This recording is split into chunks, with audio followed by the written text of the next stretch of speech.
आज हम बात करेंगे टोटल क्वालिटी मैनेजमेंट पर। इसमें हम देखेंगे principles of total quality management, steps in total quality management. So guys, welcome to the CMA finalist, myself Jyoti. Let's start with total quality management meaning. Total quality management is a philosophy of continuously improving the quality of all the products and processes in response to continuous feedback for meeting the customer's requirements. Total quality management क्या है? जो हम continuously improve करते रहते हैं अपनी quality के अंदर। किसकी हेल्प से? कस्टमर्स की हेल्प से, क्योंकि हम कस्टमर्स से टाइम टू टाइम मीटिंग करते रहते हैं, उनसे फीडबैक लेते रहते हैं कॉन्टिन्यूसली। और हम उनके रिस्पॉन्स को कहाँ पे अप्लाई करते हैं? अपने प्रोडक्ट्स में अप्लाई करते हैं, अपनी क्वालिटी को इम्प्रूव करने में अप्लाई करते हैं उनके फीडबैक को, और उनको कॉन्टिन्यूसली इम्प्रूविंग प्रोडक्ट्स प्रोवाइड करते रहते हैं, जिससे हमारी टोटल क्वालिटी मैनेजमेंट है वो भी अच्छी बनी रहती है। हम क्या करते हैं, कोई भी प्रॉब्लम आने से पहले ही उसको फिक्स कर लेते हैं, है ना। जब तक हमारे पास प्रॉब्लम कम आउट होती है हम उसको फिक्स कर लेते हैं, क्योंकि हम रेगुलरली कस्टमर से मीट करते रहते हैं और हमें पता लगता रहता है कि हमारे प्रोडक्ट में क्या प्रॉब्लम है और क्या हमें इम्प्रूव करना चाहिए। क्योंकि हमारा बेसिक ऑब्जेक्टिव ही क्या होता है? कस्टमर सेटिस्फेक्शन होता है। तो हम उन्हीं के अकॉर्डिंग क्या करते हैं, अपनी क्वालिटीज में इम्प्रूवमेंट करते रहते हैं। इसके एलिमेंट्स क्या है? Total quality involves everyone and all activities in the company. इस क्वालिटी ऐसे नहीं है कि आप किसी भी एक एक्ट पर क्वालिटी को यूज कीजिए और आपको अच्छी क्वालिटी मिलनी शुरू हो जाएगी, ऐसा नहीं होता। क्वालिटी के अंदर एवरीवन, एवरीवन में कौन कौन आता है? कस्टमर हो गए, हमारे सप्लायर हो गए, एम्प्लॉयज हो गए, हमारी मैनेजमेंट हो गई। वो सबको इन्वॉल्व करके ही हम अपनी कंपनी की सभी एक्टिविटीज में क्वालिटी ला सकते हैं। तो इन टोटलिटी इन सबको यूज करके करते हैं हम। क्वालिटी में क्या होता है? Understanding and meeting the customers requirements. इसमें हम क्या करते हैं? हम कस्टमर्स की रिक्वायरमेंट्स को समझते हैं। कैसे? उनसे मिल करके अंडरस्टैंड करते हैं, उनसे मिलते हैं, जिससे हमें क्या पता लगता है कि कस्टमर्स की रिक्वायरमेंट क्या है, क्या हम उनको सेटिस्फाई कर पा रहे हैं या नहीं टाइम टू टाइम। नेक्स्ट है मैनेजमेंट। इसमें क्वालिटी में क्या होता है कि हमारा फोकस होता है हम उन्हें एक्सीलेंस प्रोडक्ट प्रोवाइड कर सकें, है ना। मैनेजमेंट क्या है? Quality can and must be managed. Management तो हम पहले से ही पढ़ते भी आ रहे हैं वैसे भी, क्योंकि क्वालिटी क्या होती है जिसको हम मैनेज करते हैं। कैसे मैनेज करते हैं हम क्वालिटी को? हैंडलिंग से, कंट्रोलिंग से, डायरेक्टिंग से, उन सब से क्या करते हैं, हम उनको मैनेज करने की कोशिश करते हैं। कस्टमर, इससे रिक्वेस्ट से क्या होता है, हम कस्टमर्स को सेटिस्फाई करते हैं, और अगर कस्टमर सेटिस्फाई हो जाता है तो वो हमारे लिए क्या, लॉयल्टी प्रोवाइड करता है हमें। क्योंकि कस्टमर अगर लॉयल होगा तो वो पॉजिटिव वर्ड ऑफ माउथ का यूज करेगा। मतलब अगर कोई उससे पूछेगा कि भाई हाँ ये प्रोडक्ट कैसा है, तो वो रिकमेंड करेगा उसको, हाँ कि ये प्रोडक्ट अच्छा है, पॉजिटिव वर्ड ऑफ माउथ। तो वर्ड ऑफ माउथ उसका हमेशा पॉजिटिव ही रहेगा उस प्रोडक्ट के थ्रू। अब टोटल क्वालिटी मैनेजमेंट का अगर हम एग्जांपल लें, जैसे कि टाटा कंपनी है, टाटा स्टील है। टाटा स्टील ने क्या किया था 90s में? टीक्यूएम को अपनी प्रायोरिटी बनाई थी। टोटल क्वालिटी मैनेजमेंट को क्या किया था, अपनी प्रायोरिटी बना ली थी। तो उससे क्या हुआ? अभी टाटा स्टील जो है वर्ल्ड के टॉप 10 कंपनीज में आती है, क्योंकि उसका मेन फोकस ही क्या है कि कस्टमर की रिक्वायरमेंट्स को हम पूरा करें, उन्हें अच्छी क्वालिटी प्रोवाइड करें, और अपने एम्प्लॉयज का अच्छे से ध्यान रखें। जिससे क्या क्या होगा, वो ही तो प्रोडक्ट बनाते हैं ना एम्प्लॉयज। अगर वो खुश रहेंगे तो वो अच्छी क्वालिटी का प्रोडक्ट जनरेट कर पाएंगे, है ना। तो मेन फोकस टाटा का किधर रहता है कि वो गुड क्वालिटी प्रोडक्ट्स प्रोवाइड करें, क्वालिटी पर ज्यादा फोकस रखते हैं। तो नेक्स्ट हम देखते हैं principles of total quality management. First है customer focus. The first of the total quality management principles put the focus back on the people buying your product or service. Your customer determine the quality of your product. Means customer focus में क्या है, जो हमारी management है उसका main focus किसके ऊपर है? कि लोग जो हमारे प्रोडक्ट और सर्विसेज परचेज कर रहे हैं उनके ऊपर है। क्योंकि जो हमारे प्रोडक्ट परचेज कर रहे हैं हम उन्हीं से पता लगाएंगे कि हमारा प्रोडक्ट कैसा है, वही हमें बताएंगे कि हमारे प्रोडक्ट की कैसी क्वालिटी है। उसके थ्रू हम क्या करेंगे, अपनी क्वालिटी को डिटरमाइन करते हैं। और customers know that they have spent their money on a quality product. उससे क्या होता है, हम जो कस्टमर है उन पर ज्यादा फोकस रखते हैं जो हमारा प्रोडक्ट परचेज कर रहे होते हैं। तो वो हमें क्यों भी करना पड़ता है, क्योंकि जो कस्टमर होते हैं वो अपनी मनी स्पेंड करते हैं हमारे प्रोडक्ट के ऊपर। और जब वो मनी स्पेंड करते हैं तो उन्हें क्या लगना चाहिए कि जहां पर हम स्पेंड कर रहे हैं अपनी मनी, वो काफी अच्छे प्रोडक्ट पर स्पेंड कर रहे हैं, वो काफी अच्छी क्वालिटी प्रोवाइड कर रहे हैं। तो क्या होता है इसमें, कस्टमर फोकस में हमें टाइम टू टाइम उन कस्टमर से मीटिंग करते रहना होता है। Second is total employee commitment. Total employee commitment means you can't increase productivity, processes or sales without the total commitment of all employees, है ना। टाटा कंपनी क्या करती है, एम्प्लॉयज पे ज्यादा फोकस रखती है। क्यों? क्योंकि उन्हें पता है कि हाँ यही है जो हमें अच्छी क्वालिटी प्रोवाइड करके देंगे। मैनेजमेंट, टॉप लेवल की मैनेजमेंट क्या कर सकती है, सिर्फ उसके प्रिंसिपल्स बना सकती है, उनके रूल्स बना सकती है। उनको अप्लाई किसको करना है, एम्प्लॉयज को करना है। तो अगर हमें अपनी प्रोडक्टिविटी में इंक्रीज करना है तो हमें ये ध्यान रखना होगा कि जो हमने प्रिंसिपल्स बनाए हैं उनको एम्प्लॉयज अच्छे से अंडरस्टैंड करते हो, उनको पता हो कि हमारी कंपनी का विजन और गोल क्या है। तभी क्या हो पाएगा, हम अच्छे से कस्टमर को भी सेटिस्फाई कर पाएंगे और अपना गोल भी अचीव कर पाएंगे। Next is process approach. Process approach में क्या है, process ensure that the proper steps are taken at the right time to ensure consistency and speed up production. Process approach में क्या है कि हम किस पे मेन फोकस करते हैं, एंश्योर करते हैं हम कि जो हम स्टेप्स ले रहे हैं वो राइट टाइम पर ले रहे हैं। मतलब ये नहीं है कि हमने प्रोडक्ट बना दिया है और उसके बाद हम उस पे फोकस कर रहे हैं, उसके बाद हम क्या कर रहे हैं, उसके बाद हम डिसीजन ले रहे हैं, उसके बाद हम मीटिंग कर रहे हैं। ऐसा नहीं होता। हम क्या करते हैं, पहले कस्टमर्स पर फोकस करते हैं, फिर हम एम्प्लॉयज के ऊपर ज्यादा ध्यान देते हैं, उसके बाद हमें ये इंश्योर करना होता है हमारी प्रोसेस में कि जो हम प्रोसेस बना रहे हैं, प्रोसेस अप्रोच जो हमने अपनाई है कि पहले हम ये करेंगे, फिर हम ये करेंगे, फिर हम डाटा कलेक्ट करेंगे, फिर हम उसका एनालाइज करेंगे, फिर हम उसके थ्रू डिसीजन लेंगे, फिर हम जो हमारी क्वालिटी में चेंजेस होने चाहिए वो करेंगे। तो वो राइट टाइम पर हमें स्टेप्स लेने होते हैं और वो कंसिस्टेंसली लेने होते हैं, जिससे हमारा प्रोडक्ट जो है उसकी स्पीड भी बूस्ट हो और कंसिस्टेंसी भी उसकी बनी रहे, है ना।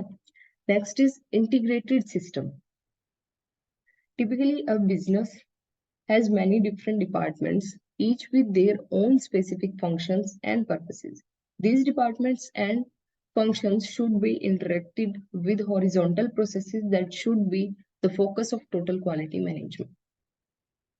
क्या होता है इंटीग्रेटेड सिस्टम? इंटीग्रेटेड सिस्टम में वो, जैसे कि हमारे बहुत सारे फंक्शन होते हैं एक कंपनी के अंदर, क्या होते हैं, काफी सारे फंक्शंस होते हैं, काफी सारे डिपार्टमेंट्स होते हैं।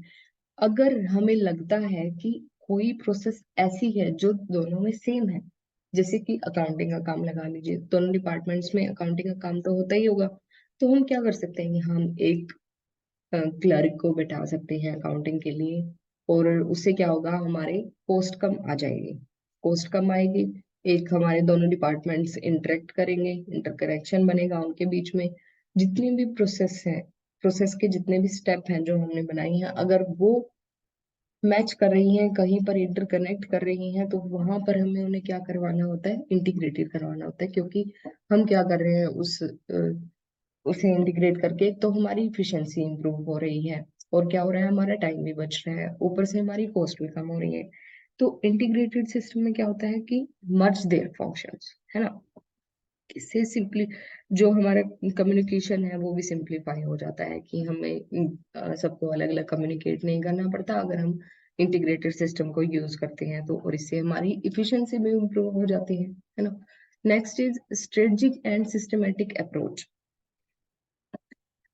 ये क्या है, identifying, understanding, and managing interrelated processes as a system contributes to the organization's effectiveness of and efficiency in achieving its objectives.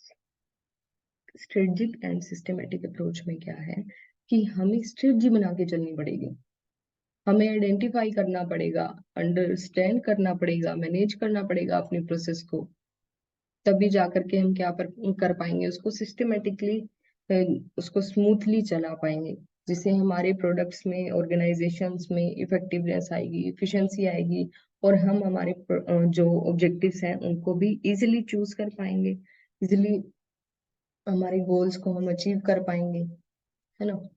Next है continual improvement. Optimal efficiency and complete customer satisfaction do not happen in a day. Your business should continually um, find ways to improve process and adapt your products and services as customer needs shift. Continual improvement में क्या होगा कि जो हम जैसे हमने पहले देखा कि हम कस्टमर से डायरेक्ट इंटरेक्ट करते हैं, उनको सेटिस्फाई करने की कोशिश करते हैं, उनसे हम फीडबैक लेते हैं, उस फीडबैक के थ्रू हम क्या करते हैं, डिसीजन लेते हैं। तो ये क्या करते हैं, हम जब कस्टमर को हमें सेटिस्फाई करना होता है तो हम कॉन्टिन्यूसली इम्प्रूव करते हैं अपने प्रोसेस में, और जो हमने कस्टमर से डाटा लिया होता है उसको हम अडॉप्ट करते हैं, अडॉप्ट करके अपने प्रोडक्ट और सर्विसेज में उसको लेकर के आते हैं, जिससे कि हमारा कस्टमर को शिफ्ट करने की जरूरत नहीं पड़ती, क्योंकि जो उसे चाहिए वो हम कॉन्टिन्यूसली इम्प्रूव कर रहे हैं अपने प्रोडक्ट में, तो वो कहीं और शिफ्ट क्यों करेगा, है ना। Next is fact based decision making. Fact based decision making, analysis, and data gathering lead to better decisions based on the available information. Making informed decisions leads to a better understanding of customers and your market.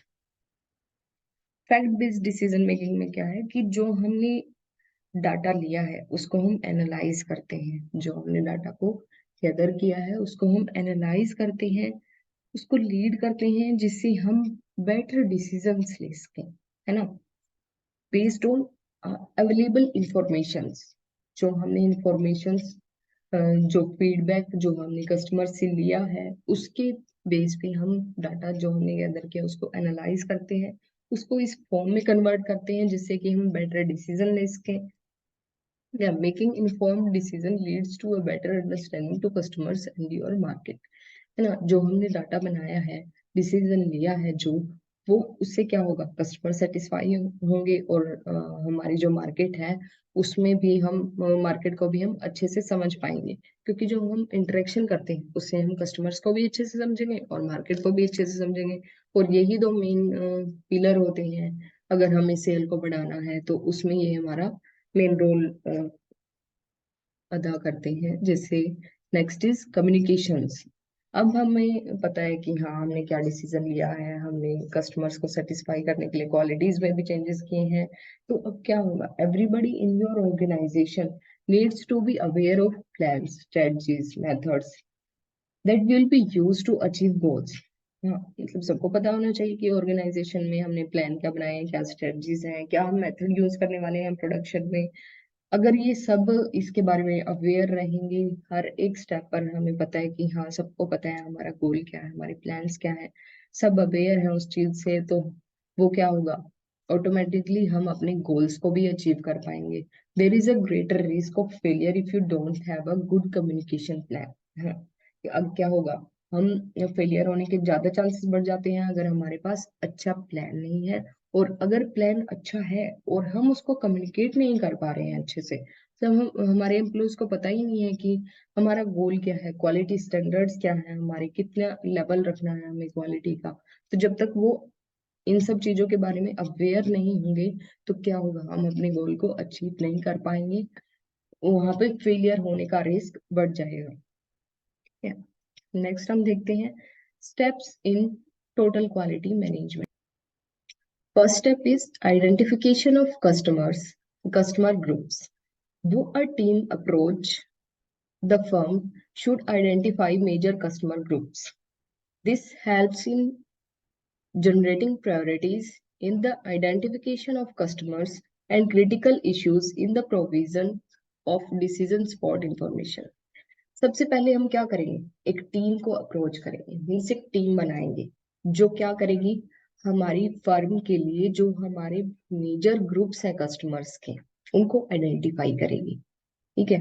हम team बनाएंगे जो हमारे लिए customers को major जो customer groups हैं, major जो groups हैं उनको आइडेंटिफाई करेगी। इससे हमें क्या हेल्प होगा, जिससे कि हमारे पास इंफॉर्मेशन जनरेट होगी, जिससे हम क्या कर पाएंगे, इससे हम कस्टमर्स को आइडेंटिफाई करेंगे इसमें, और जो हमारे क्रिटिकल इश्यूज हैं उनको हम, जिससे हमें डिसीजन लेना है कि ये हमारे डिसीजन लेने में हमारी हेल्प करेगी ये इंफॉर्मेशन, वो चीजें हम कस्टमर से पूछते हैं। जो हमारे क्रिटिकल इश्यूज होते हैं उनके ऊपर फोकस किया जाता है इसमें, और जो हमारे कस्टमर्स हैं उनको आइडेंटिफाई किया जाता है। नेक्स्ट स्टेप में हम क्या करते हैं, आइडेंटिफाइंग कस्टमर एक्सपेक्टेशंस। पहले हमने कस्टमर्स को आइडेंटिफाई किया कि हमारी फर्म के कौन कौन से कस्टमर्स हैं। फिर हमने हमारी फर्म के क्रिटिकल इश्यूज को आइडेंटिफाई किया कि हाँ ये इश्यूज हैं हमें, और हमें इनके ऊपर इंफॉर्मेशन या फिर कस्टमर्स का फीडबैक चाहिए। तो उसके बाद हम क्या कर रहे हैं, आइडेंटिफाइंग कस्टमर एक्सपेक्टेशंस। जो हमारे कस्टमर्स हैं, once the major customer groups are identified, their expectations are listed. ठीक है, हमने ग्रुप्स को आइडेंटिफाई कर लिया, फिर हमने जो उनकी एक्सपेक्टेशंस हैं उनको लिस्ट कर लिया, उनको हमने मतलब नोट कर लिया वहां पे। The question to be answered is, तो वहां पे एक क्वेश्चन अराइज होता है जो हमें खुद से पूछना होता है, what does the customer expect from the firm. मतलब जो हमने एक लिस्ट बनाई है उसके बेस पर हमें क्या देखना होता है कि एक्चुअल में जो कस्टमर है वो एक्सपेक्ट क्या कर रहे हैं फर्म से, क्या और नया चाहते हैं वो, क्या हमारी क्वालिटी में इम्प्रूव चाहते हैं वो। ठीक है, नेक्स्ट स्टेप में क्या देखते हैं, identifying customer decision making requirements and product utilities. by identifying the need to stay close to the customers and following their suggestions, a decision support system can be developed। इसमें क्या होता है कि जब हम कस्टमर्स को आइडेंटिफाई कर लेते हैं तो हम उसके बेस पे फिर डिसीजन लेते हैं, क्योंकि हमने क्या कर लिया, उनके आंसर्स को लिस्ट आउट कर लिया। उसके बाद हम उसके ऊपर डिसीजन लेंगे जो हमें रिक्वायरमेंट्स है और जो हमारे प्रोडक्ट की यूटिलिटी है उसके बेस पे। अब प्रोडक्ट यूटिलिटी क्या होता है, यूटिलिटी होता है how product can be useful to customer, है ना। कस्टमर्स को कैसे यूजफुल रहेगा हमारा product, in a way that conceives them to make purchase, जिससे हम उनको कंसीव कर सकें कि वो हमारा प्रोडक्ट परचेज करें। वो क्या होता है, यूटिलिटी होता है, क्योंकि जब तक एक प्रोडक्ट यूटिलिटी प्रोवाइड नहीं करेगा तब तक कोई भी उसको परचेज नहीं करेगा कस्टमर, है ना। तो हमें वो ऐसे यूजफुल बनाना होता है उनके लिए जिससे कि वो हमारे प्रोडक्ट को परचेज करें। तो इसमें क्या करते हैं, आइडेंटिफाई करते हैं नीड्स को, कस्टमर्स की नीड्स को आइडेंटिफाई करते हैं, और जो उन्होंने सजेशन हमें दिए होते हैं, जो उनके सजेशन होते हैं उनके बेस पे हम क्या करते हैं, डिसीजन लेते हैं, है ना। फिर डिसीजन लेने के बाद हमारे पास फिर एक और क्वेश्चन अराइज होता है कि हमारे कस्टमर सेटिस्फाई हुए या नहीं, ये तो हम बाद में देखेंगे। बट क्वेश्चन क्या राइज होता है, what are the customers decision making requirements. Customer के डिसीजन मेकिंग रिक्वायरमेंट्स क्या है, एंड प्रोडक्ट यूटिलिटीज।